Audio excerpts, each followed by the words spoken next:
Pak Yai Suri. Assalamualaikum warahmatullahi wabarakatuh. Waalaikumsalam warahmatullahi wabarakatuh. Udah lama enggak pernah kita membuat podcast ya. Sekarang kita mulai lagi podcastnya. Kemarin to the point aja ini. Kemarin pada waktu ini saya punya cerita ini Pak Yai. Ya. Punya cerita pada waktu saya berada di pos ronda.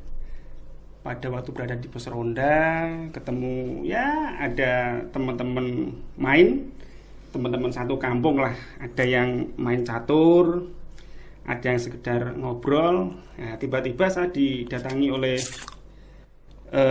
seseorang ya, tidak perlu saya sebutkan. Dia langsung menyapa saya, Mas, coba sini. Ada apa toh? Kok harus sini aja, enggak apa-apa. Enggak, saya enggak enak sama teman-teman yang lagi catur, mungkin dikira ganggu saya. Enggak ada apa-apa, kita semua teman, bilang gitu.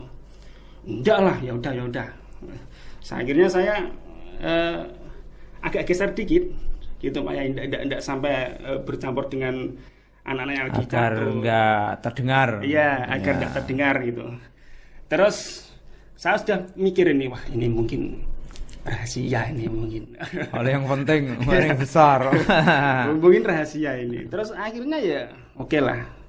Saya coba untuk geser sedikit, menjauh dari teman-teman yang lagi enjoy catur, ada yang mungkin lagi gitaran ya kan. Terus saya lanjutkan. Ada apa toh kok sampai begitu pentingnya harus mojok di dekat gerdu ini, bilang gitu. Sini Mas, kemarin, kemarin tak bilang gitu. Dari awalnya aja biar saya jelas gitu. Oh yaudah, kemarin lagi kan bilang gitu. Udah, langsung aja to the point. Gini Mas, ya maaf saja ini, pandemi ini kan sudah lama berjalan, ya kan. Kita sudah melewati lebih dari 1 tahun. Bahkan sekarang 2 tahun dan ya, hampir 2 tahun ya. Iya gitu Pak. Hampir 2 tahun. Terus alhamdulillah. Apa hubungannya dengan pandemi gitu kan? Kemarin itu satu keluarga sakit semua, bilang gitu. Tapi ada hikmahnya. Saya sakit, satu keluarga sakit lumayan lama lah ya, lumayan lama. Mungkin kami sekeluarga itu saya anggap kena dampak dari COVID. Akhirnya ada beberapa anggota keluarga yang harus dibawa ke rumah sakit. Habis itu saya punya anggapan, wah ini mungkin peringatan buat saya dan keluarga saya. Yang notabene saya itu jarang ingat lah sama Tuhan saya. Tapi dia Muslim ya? Iya. Muslim. Akhirnya saya jadi ingat lah sama Tuhan saya. Mungkin ini peringatan gitu. Selama ini saya mengabaikan Tuhan saya. Ibaratnya saya itu dikasih nyawa, bisa menghirup udara tiap hari, jantung saya digerakkan tiap hari. Terus kenapa saya tidak tidak ingat sama yang membuat saya hidup, bilang itu. Setelah keluarga saya sehat semua, pulih dari setelah pemulihan dari pasca corona itu, akhirnya beberapa anak saya punya anak 2, terus saya kasih tahu, Dok, Bapak kepengen ibadah, Dok, kepengen ibadah, Le. Selama ini berarti ya belum. Tidak pernah, dia kan bilang tidak pernah ingat sama Tuhan ya kan, bilang gitu. Terus tapi Bapak itu malu sama kamu semua, bilang gitu. Kamu kan yang nyuklahkan kan Bapak. Masuk ke TPA atau TPI itu kan Bapak yang bayar juga.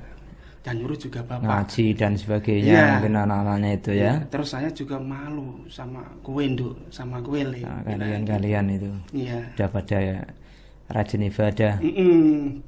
Terus akhirnya terus lah, piye Pak?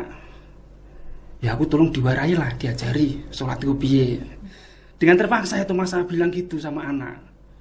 Kira-kira dosa ndak? Ya enggak lah, masa ada niat baik dosa. Terus selanjutnya gimana? Terus bilang gini, ibadah itu bilangnya Pak Ustadz saya yang di TPK itu atau di TPA itu, Ustadznya anak-anaknya ya? Iya. Itu bilangnya ya enggak apa-apa Pak, yang penting sholat dulu niatnya. Wah, terus akhirnya ya saya sholat. Cara wong tua zaman dhisik ngomongnya rubuh-rubuh gedang, ya kan? Iya, istilah rubuh gedang. Iya. Sangger anutan-anutan lah. Iya, rubuh-rubuh gedang gitu. Terus akhirnya saya teman-teman saya tadi itu yang ngajak ngobrol itu bilang sudah tiap hari sholat, terus akhirnya memberanikan diri untuk ke musola juga. Terus pada waktu pembicaraan baru dapat asik-asiknya dapat separuh ya, teman yang di sebelah itu yang lagi catur ternyata nguping juga. Tapi ndak enak omongannya, bilang gini, alah ngono bahas lah, orang jadi dua mau bahas, bilang gitu kok. Terus tak gini kan, wes go kono sekak dhewe kono ah. Iki nganu. Urusan dhewe. Iki cerita sing luwih asik bagi saya gitu. Lah kamu kalau sekak ya silakan, kalau catur silakan gitu. Wes habis itu terus gini. Saya tanya lagi. Kan bagus itu. Sudah sholat 5 waktu di rumah, ada ketambahan lagi sudah mulai berani berjamaah di musola atau bahkan masjid lah ya mungkin, gitu. Terus ada terusannya ada ceritanya seperti ini. Tapi pada waktu saya di musola itu ada seseorang yang mendekati saya, Mas, bilang gitu. Itu yang membuat saya gundah.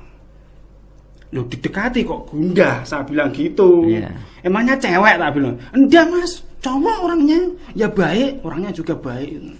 Lah apa hubungannya kok gundah? Bilangnya gini, kamu itu sekarang mau sholat, sudah mau sholat, ya kan? Terus kelihatannya kamu kalau sholat itu kok enggak kusuk gitu loh.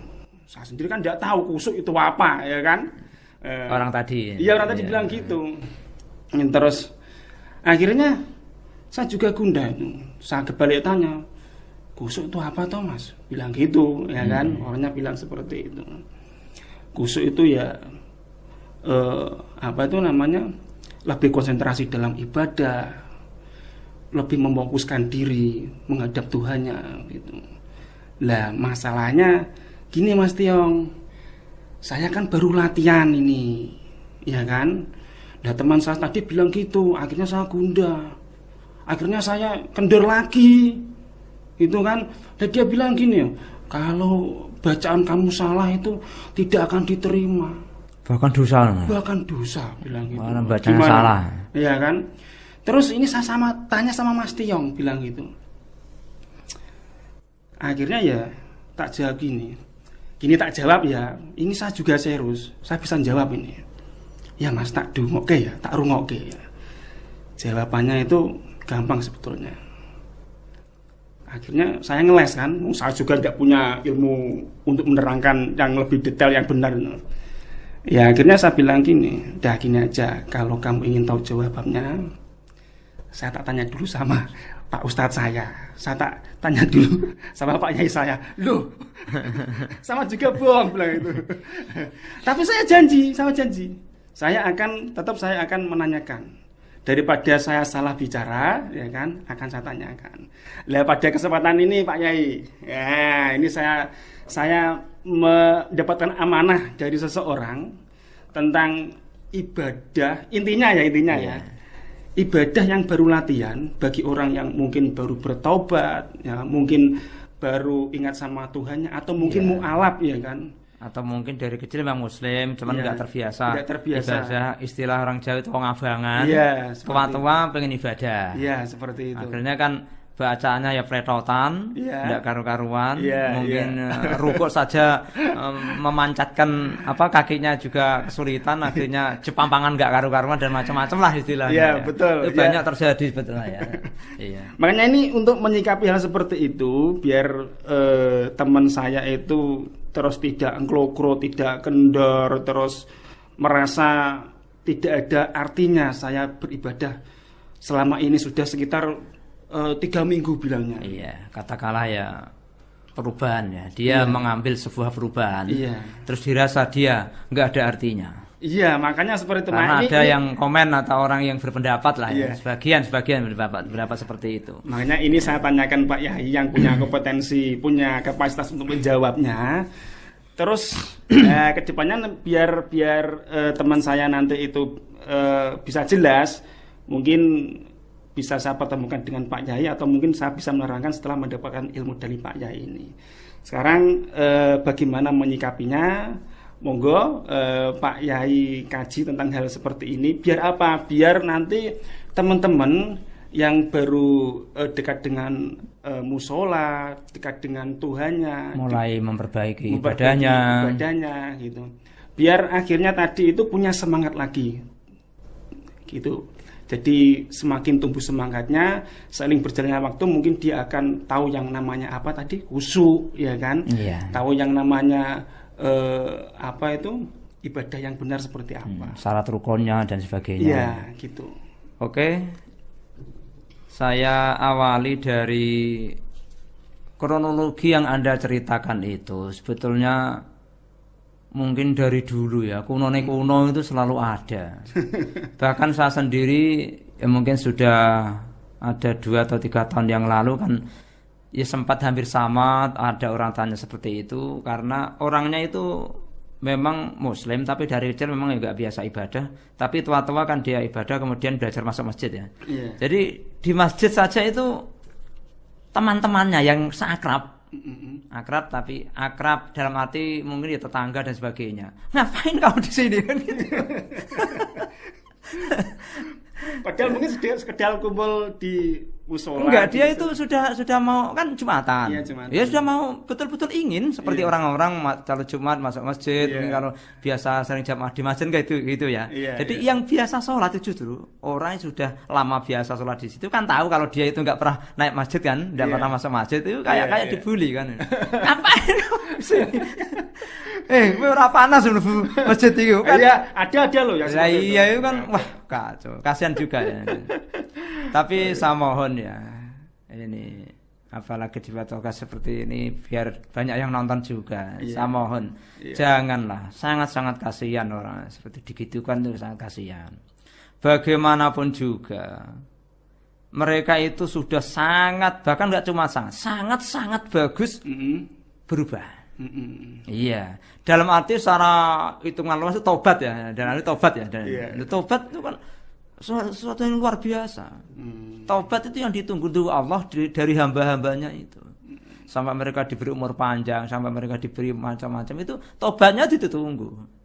Istilah Tuhan Allah menunggu hambanya ya sebetulnya hanya itu saja, taubatnya yang ditunggu. Gitu. Jadi kalau kaitannya masalah nanti ibadahnya belum beres, ya gimana ya?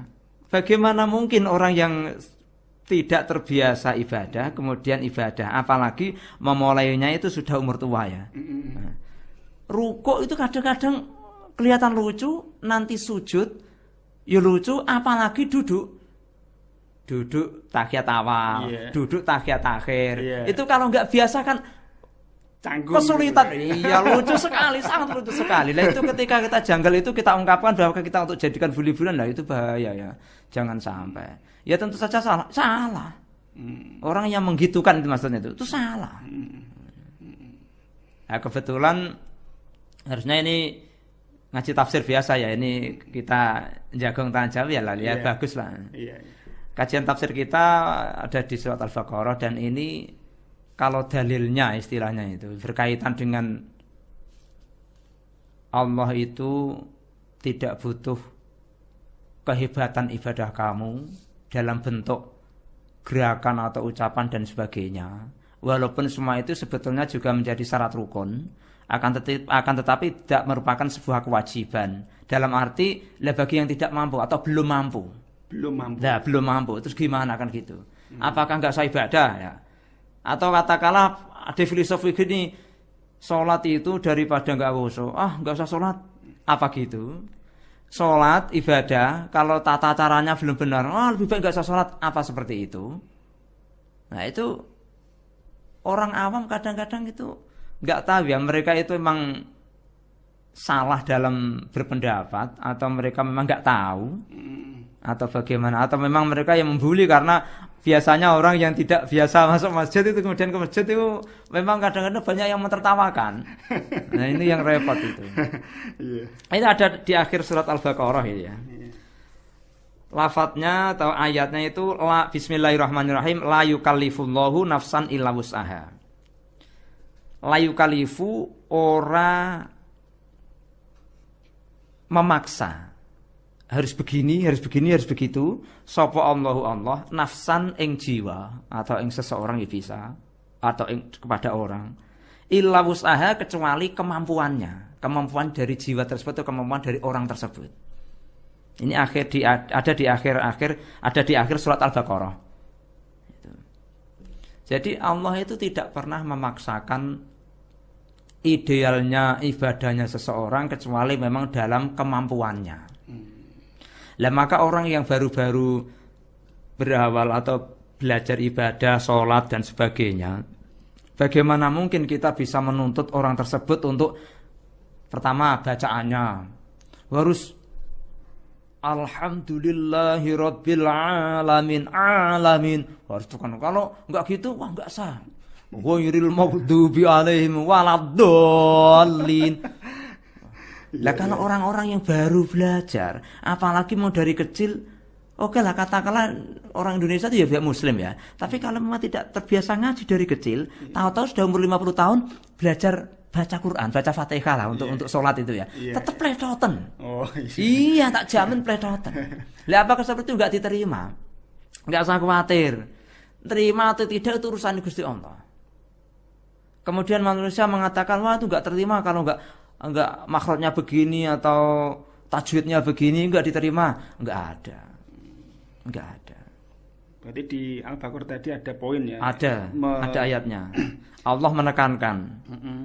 Allah tidak memaksakan kemampuan seseorang kecuali ya taraf kemampuannya itu seberapa yaitu. Berarti ibadahnya orang alim tetap beda dengan orang awam. Kalau orang awam kemampuannya katakanlah kelasnya segini itu sudah bagus. Berarti ini kita sudah maksimal. Ada levelnya. Iya ada levelnya. Lah kalau ibadahnya wong pintar orang alim kiai levelnya harus segini. Ya segini. Lah kiai level segini kok ibadahnya sama di segini ya ini enggak diterima Allah.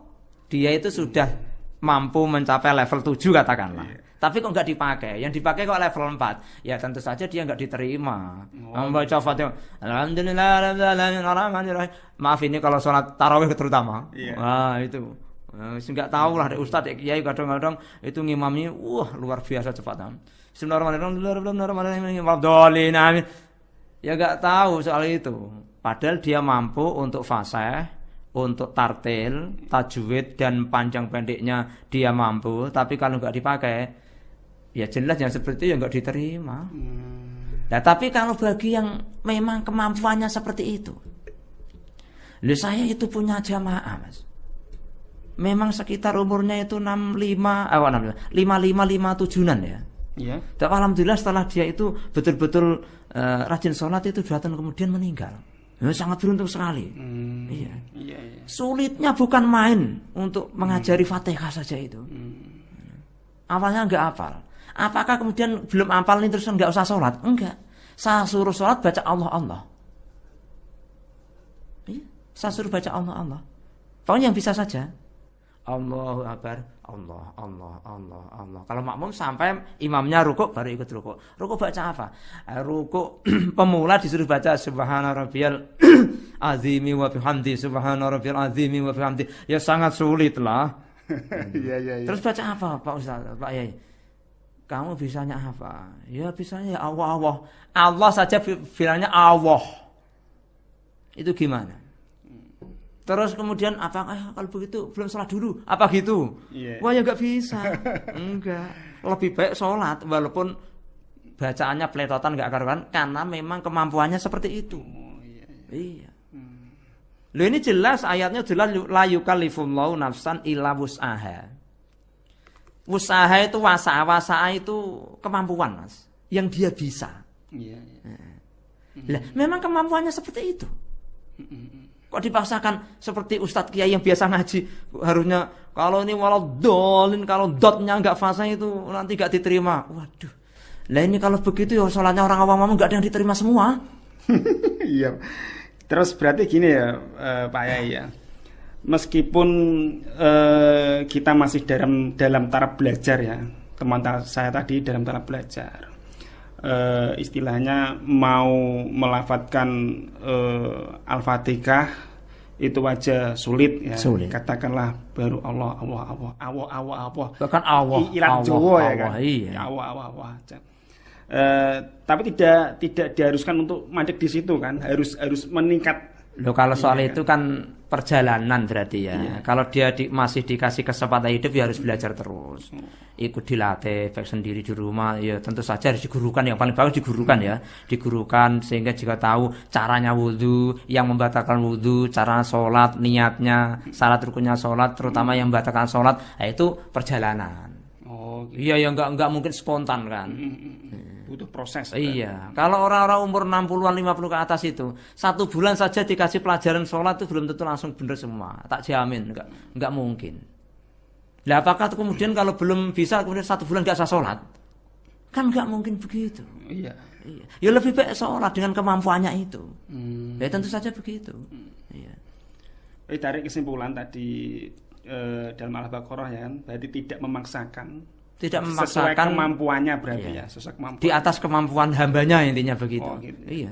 Terus poin yang kedua itu ibadah ada mungkin dapat dikatakan ada levelnya. Misalkan seseorang Dalam level kemampuan ya. Kemampuan. Tapi kalau level nilai di hadapan itu tidak ada yang tahu itu. Tidak ada yang tahu memang iya, itu ya. Allah Ta'ala sendiri yang Iya, tahu. iya. Kita simpelnya kan seperti Iya. itu ya kan. Katakanlah ada orang baru ingin belajar untuk beribadah katakanlah ya kan. Sholatnya masih grutal gradul katakanlah, ijo rubah gedang ya kan. Dapat kita gambarkan misalkan dalam bentuk level 2 misalkan ya kan, sudah level 2. Tapi kan harus ada keinginan untuk meningkatkan level tadi itu. Dalam rangka untuk menyempurnakan ibadah Entah tadi. kuat atau tidak mencapai level 3 tapi harus belajar. Iya. Harus belajar. Terus misalkan poin yang selanjutnya bahwa yang sudah mencapai ibadah lebih sempurna di saat dia melakukan tidak boleh melakukan ibadah di bawah level Ya tadi. jelas. Dia fasih baca Fatihah. Kok baca Fatihahnya di sholat nggak fasih? Itu bahkan sholatnya nggak sah. Oh, gitu. Oh ini jumhur ulama. Ahli fikih. Pokoknya dalam fikih itu sepakat semua berpendapat kalau orang yang bisa fasih baca Al-Quran kok sholatnya malah dipletot-pletotin. Sholatnya nggak sah. Oh, gitu. Sholatnya nggak sah malah. Berarti dalam Al-Baqarah ini dapat disimpulkan bahwa Allah tadi itu tahu dengan kemampuan hambanya masing-masing. Ya tentulah. Makanya kalau diamati kan akhirnya kan enjoy juga. Iya. Ya kan? Umat Nabi Muhammad tuh Iya. akhirnya enjoy, bisa menikmati ibadah juga gitu. Jadi tidak ada rasa takut untuk aku lagi mlebu nek nggone baru masuk ke musola aja sudah ada yang mengatakan seperti itu. Nah, kalau sudah dapat input seperti ini ya kan, dapat ilmu seperti ini kan akhirnya kan ada semangat lagi. Iya, jangan lah. Justru malah orang-orang yang baru katakanlah ya, entah itu baru masuk Islam atau baru belajar ibadah ya, harus kita support ya. Biar semangatnya itu jangan sampai putus nanti dia malah kembali lagi putus asa. Daripada ribet-ribet terus. Ora usah salat ya. Malah repot kabeh ngene wong ame HP kok repot ngene. Wah, ini bahaya. Ya berarti ini kan saya punya bekal ini untuk menerangkan teman saya tadi itu. Saya tambahkan sedikit ya, itu masyhur sekali itu ada di sejarah-sejarah bahkan di hadis-hadis itu ya. Nabi itu pernah diginikan sahabat ya. Ya Rasul, saya itu hanya bisa ibadah itu salat 5 waktu. Salat yang lain itu saya nggak sanggup. Puasa ya yang wajib aja Ramadan. Lainnya nggak wajib. Apa Lainnya enggak, saya enggak pikir, saya enggak mau. Pokoknya yang itu saja. Yang poin-poin saja, yang poin-poin saja. 5 waktu itu aja ya. Itu saja kan gitu. Dan Nabi ya senyum, enggak bilang apa-apa, tapi kepada sahabat-sahabat lain bilang gini. Itu loh tandanya orang masuk surga seperti itu. Alamat tanda orang masuk surga seperti itu. Gitu. Enak. Begitu. Itu kan banget enaknya. Iya, banget enak. Enjoy gitu. Enjoy gitu. Walaupun enggak dibuat main-main, tetap thalabul ilmi faridhatun ala kulli muslimin wa muslimatin. Mencari ilmu dalam arti itu ditingkatkan. Itu wajib. Jangan berhenti di situ kalau oke. Iya.